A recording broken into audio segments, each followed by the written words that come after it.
So, this presentation will be about what my role was, technical design. Technical design is a hybrid role, as it says here, because a lot of times there's programming and there's design, and you don't have to be really good, but you have to be really, you love programming to do it, obviously, love design to do that. But I was kind of just okay at programming. Where is this? Do I have to click into it? Help. Oh, okay, here we go. So yeah, my name is Brandon Moss. I grew up here in Georgia, like north, lived around everywhere. Uh, I like to make music. That's my side thing, as I was saying. But primarily I went to college for computer game design and development at KSU. And the main role, I guess, that would give me qualifications was that I was a technical designer on Modern Warfare 3 back in 2022 and 2023. All right. After I graduated college in 2019, or while I was in college, I did some internships in San Francisco for networking plugins for games. I did a lot of app development, some games to teach kids electrical safety at Southern Company, Georgia Power, and not really a lot of real games, I guess. Kind of just like trying to get my portfolio so that I could, go to a AAA studio or an indie studio if they had enough money to pay, because a lot of indie studios can only have 4 people on the team. Um, After college, for 2 years, I worked with casino game companies. That was morally bankrupt me because, you had to program in little like the slots. You had to wait a little bit before the third slot to get people's addictions running. So that was not as fun, but it's still an option. It pays well. And then I did non-game related jobs at Ford and Comcast for app development. But for 3 years after college, I was just trying to get a game job because that's what I graduated for. I really wanted to do, a game. And I got really lucky because some drama happened to Activision that I won't talk about, but the state of California sued them for being horrible, and they needed a lot of more new employees and to fix their image. So they started this thing called Level Up University or something, and it was essentially I had applied to game jobs for 3 years and got denied like so many times. They just emailed back and said, "Hey, you've applied to us before. We're doing this new program where if you aren't in the industry, we'll train you and put you in one of our studios." And I'm like, I would apply, so it'll just be another denial. But I got lucky. I was one of the 104 people that got in. They did 3 months of training, and then I interviewed in-house interviews with Sledgehammer, Blizzard, etc., and they found a good fit with Sledgehammer for this game. They were supposed to do this Level Up U thing every year, but then layoffs. So I don't think they've done it since, but it was really kind of they need to do this more in the industry, like these little helping people break into it, because it's a tough field, especially with the layoffs. There's a lot of competition, but got lucky with the Level Up U program and was placed in a Sledgehammer and had my first AAA experience, or I guess even just real, video game development experience. But when I was in college, I quickly realized that I was not like a programming wizard. Like I always grew up thinking that was what I wanted to do because my dad was a programmer. I would read the books, his C books or whatever, and I'm like, all right, I'm gonna go to college and I'm gonna ace it because I used to read the books. But I would only read the first chapters, so I aced the first test, and then I just was like, I was getting by, but I knew that it's not necessarily my passion. Like the programming was, I liked code and I liked logic and I liked seeing it work in the games, but I also loved the design part. When I was a kid, I was playing Dark Cloud 2 is my favorite game, if anybody knows what that is. Nobody usually does, but I just wanted to make a world like this. Hey, one person. I wanted to make a world where you could do all the things that fish, but also take pictures and craft things out of what you know. That's kind of common now, but back then in 2002, it was revolutionary, all having these mini games and stuff. And I just wanted to make these worlds, but I also knew that design was harder to get into. Like going to art school was like private schools like SCAD or Etienne went SCAD or Fulls or whatever. Like getting a design degree wasn't as safe, so I got that programming game development degree. But I knew that I really liked design and I enjoyed coding, just not, I didn't want to do physics engines and C++ and like really in-depth, like hard algorithm stuff. But got lucky and a little bit of hard work. I'll be a little humble with that, but a lot of luck. I got to be the technical designer. And what was that role? Well, certain studios will call something a technical designer, but I've interviewed with Rockstar and thanks. How did you know that? I told you about that. Okay. Wow, you're following me. Yeah, Naughty Dog and Rockstar. And when I asked them, I didn't get either of them. I got to the end, but both of them, I asked them like, okay, so how much is it design and how much is it coding? Because at Sledgehammer, they said whatever you want. So one of my coworkers was like didn't barely touch code, like 95% design, was all in all the design meetings, and would just tell the coders, hey, this is what design team wants, here's what you should do. Another technical designer was full on like coding and didn't really care about design. He's just like, show me what to do and I'll do it. And I was like, well, okay, so my manager said you can talk to me and do 50-50, and I did. So I would be in the design meetings. I designed some of the bosses in the Modern Warfare Zombies mode, and then I would go in and fix bugs in script, like not like coding, but like changing values to make the level like more fun. If let's say the boss had too much ammo and it wasn't fun, I would go in and code it so that it was. So I really liked that. Naughty Dog said they were more design focused. They're like, we don't even like touch code. So I don't know how it was technical, but every studio will call it something different.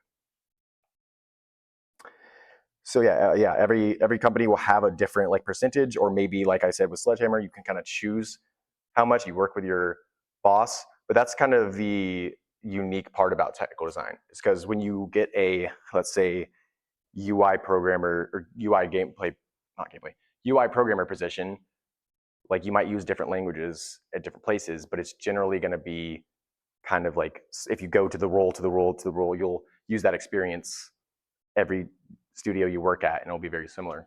But you could have a technical design position and it'd be completely different at one studio. So yeah, like I said, there is some coding, like for at least for when I was at Sledgehammer.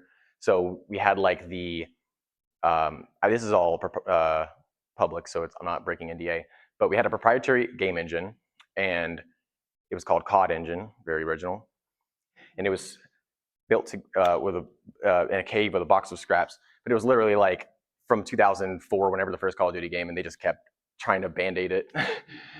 We had our own scripting language, game script language, very creative as well, that somebody made in 2004, and it has no documentation. So we had the C++ underlying engine that I didn't even have access to.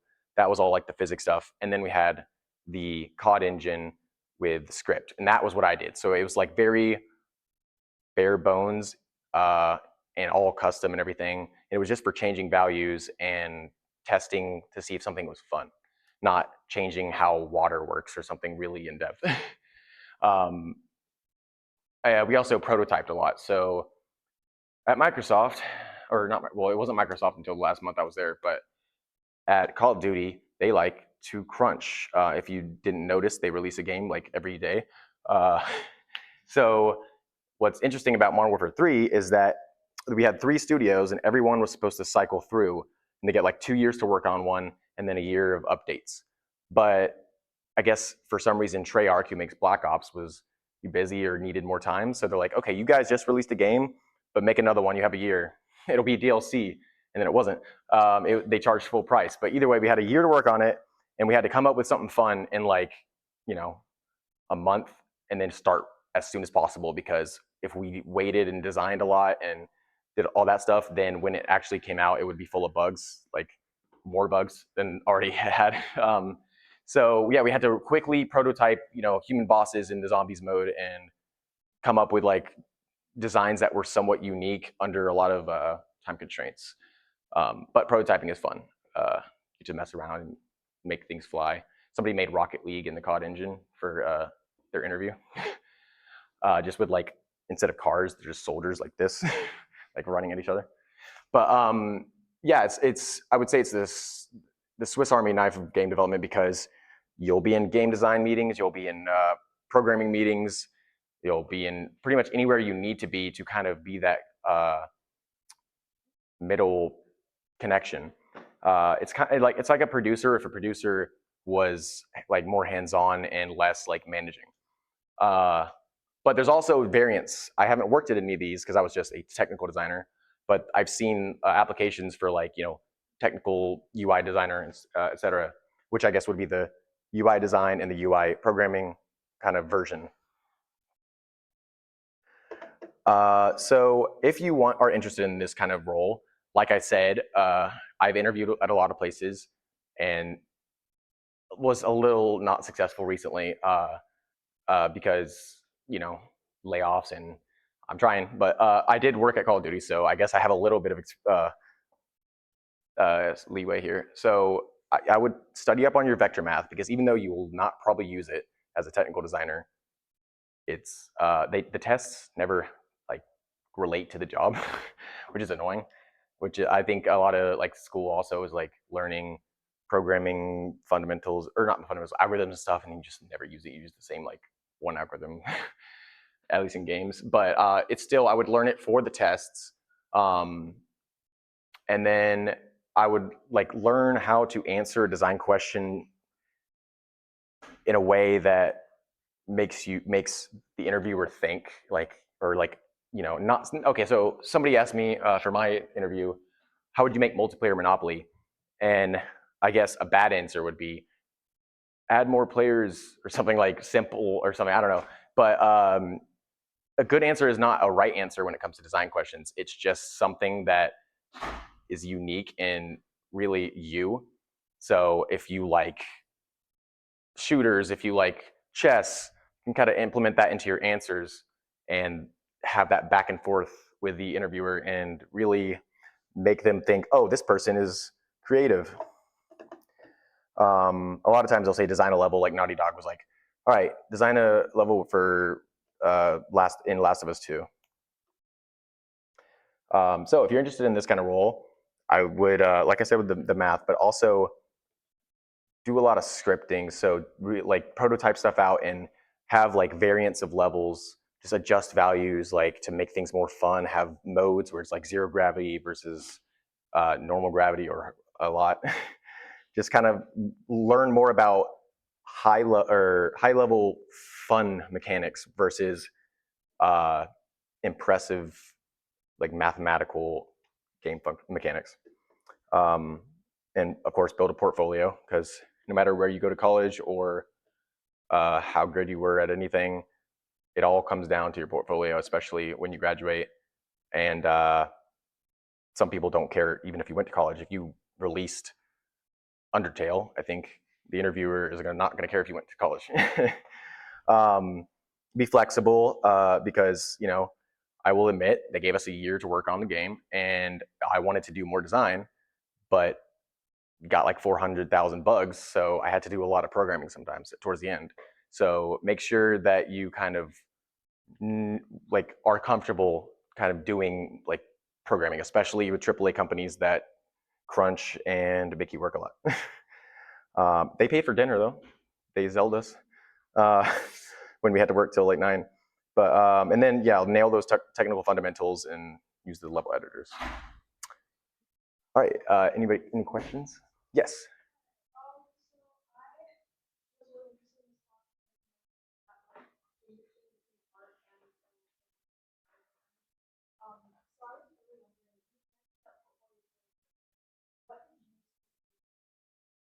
So my capstone in college, this was 2019. So I had a year. It was like at Kennesaw State. It was capstone 1 and 2 for 2 semesters. I kind of wanted to.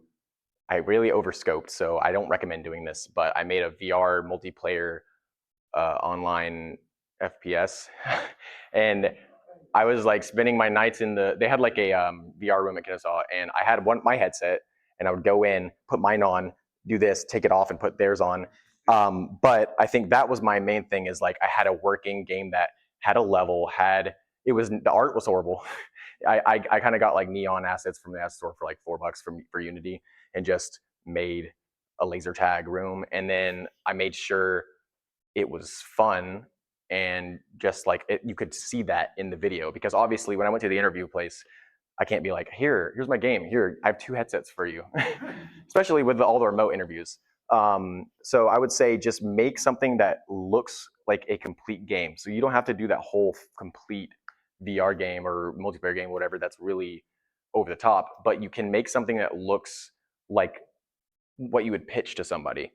So maybe even like, just like, let's say 2D uh, Pong, but you have lasers and you can shoot and break the other Pong thing. Just something simple, but something complete that shows that you know what fun is, which is subjective, but also know how to at least make something like from start to finish. Also, if I said VR games, like you can't have that, but you can make a mobile game, make a WebGL game, and be like, okay, I made this. This game is very simple, but you can look it up right now at thisgameisawesome.com or whatever, and then they can play it. And yeah, did that answer your question? Okay, cool. Yes. As a technical designer, are you the pipeline where you decide what you want to be in the game, what's possible for the developers to actually So not really. So the producers or the leads generally say, okay, scrap that, or we don't have time, or you need to get this done by this time. So for my team structure at Sledgehammer, I was an associate technical designer, which is like, I think that's the lowest one or the second to lowest one, and then there's principal, lead, which there's only one of that manages the team, and then you have your lead technical designer, your lead designer, and lead programmer, and then you have the producer. So he works with those, or she or he, they, whoever it is, works with the all the leads to make sure this, and this get done, and then those leads make sure their employees get stuff done. Although it might differ from studio to studio, a lot of teams have different dynamics. But so in terms of time constraints, it's definitely not up to you. But in terms of technical constraints, that's one of the things where technical designers shine. So this is often a pain point for a lot of studios. I forget his name, but there's a somebody who writes books about game development and is like one of the best journalists who like finds out like what happened to canceled games and stuff like that. Jason Schreier, I think maybe.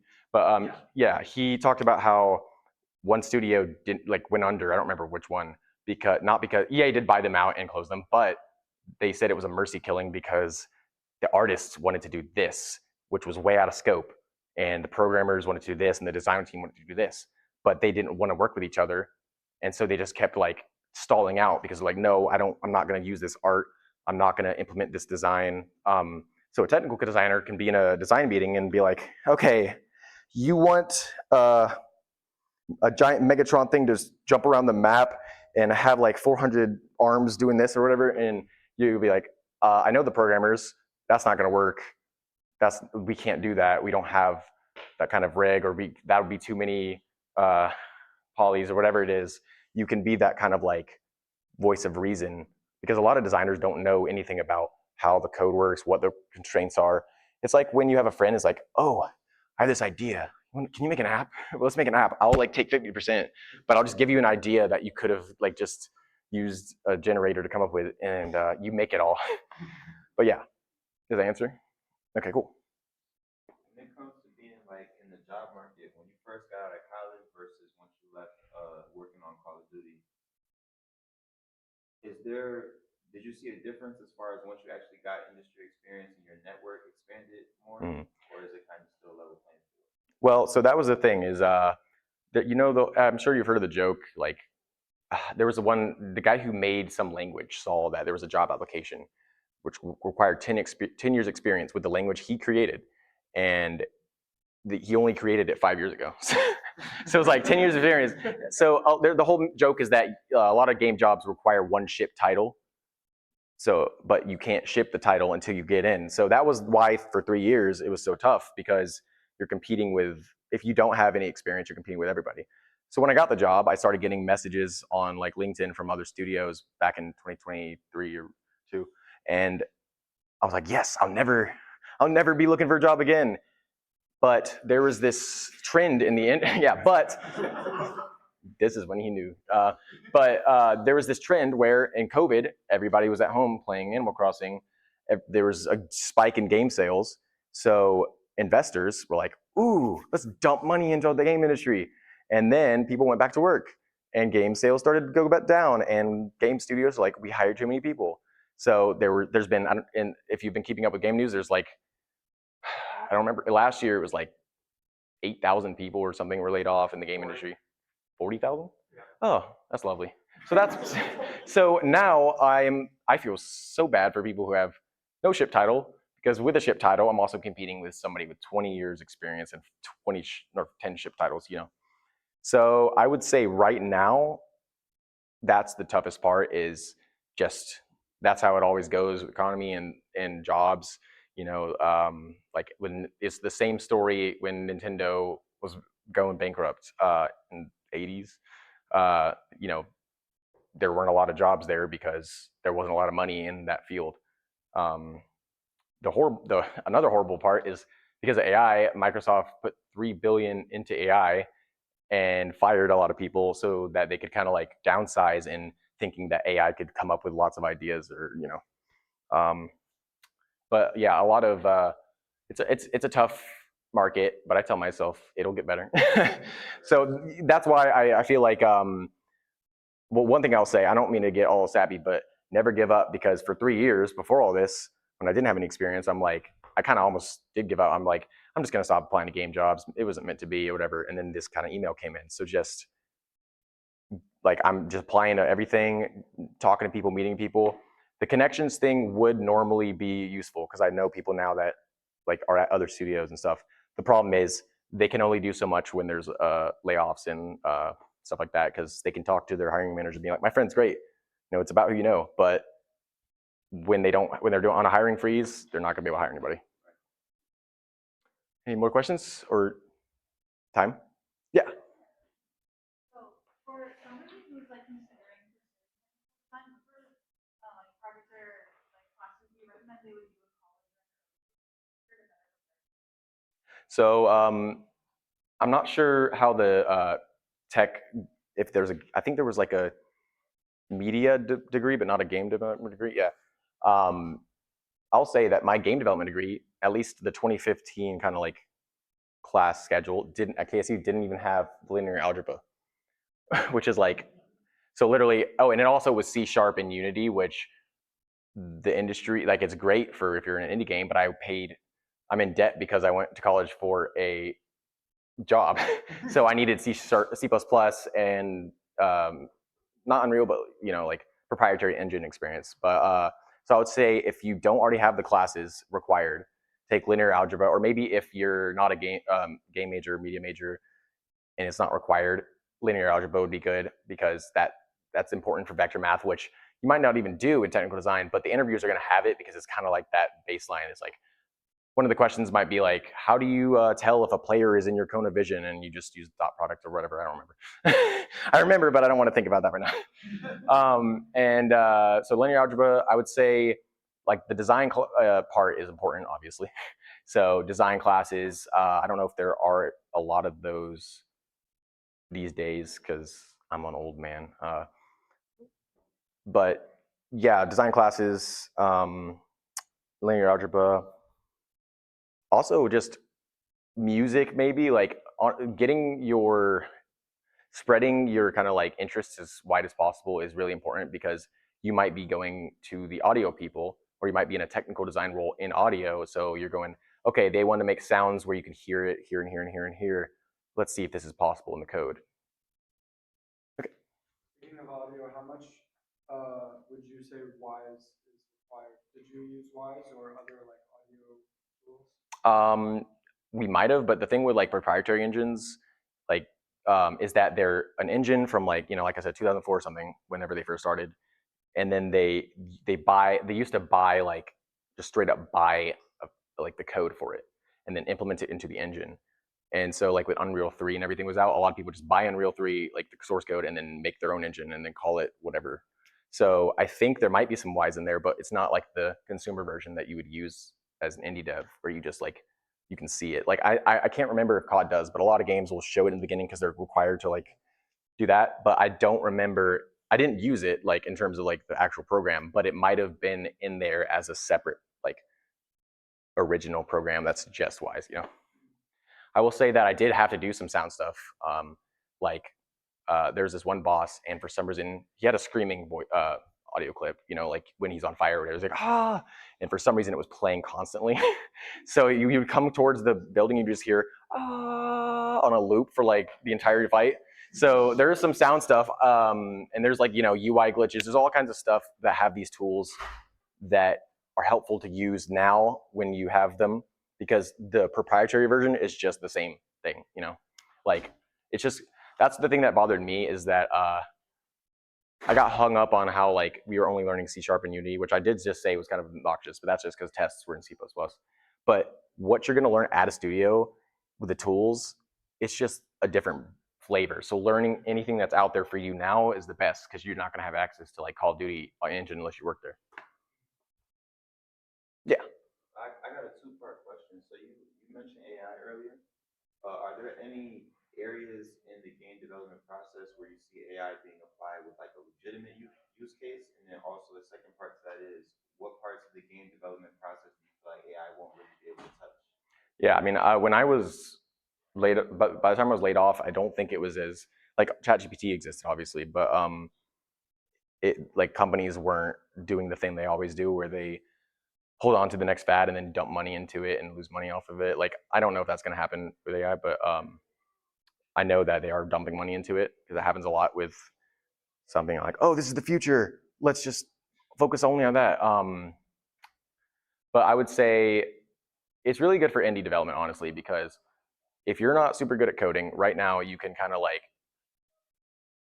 ask you like I was messing around with Cursor and I was like I thought it was just gonna tell me how to do it, but I'm like make Tetris, and it just like had a 2D like working Tetris after a few minutes. I'm like that sucks. Please don't take my job. Yeah, but the thing is, hopefully, art prevails, and like it can't do heart and soul. And if you can tell when a game has heart and soul. Call of Duty didn't really have that. Like, I mean, I put my heart and soul in there, but there's only so much you can do when it's about the money from the higher ups. But in general, like I think it's useful for like doing things you can't do for projects of your own. But I think it isn't. It's gonna kind of like people are gonna get sick of, just like when Unity came out. There were so many games on Steam, like the really crappy, like they just made it and threw stuff in there to try to get money. But over time, people got sick of that, and you see they still exist, but you don't hear as much complaining because it's kind of like people went back to being like indie games that are have heart and soul. Let's focus on those. Yeah, if that makes sense. Am I out of time? All right, cool. Well, I hope you all enjoyed.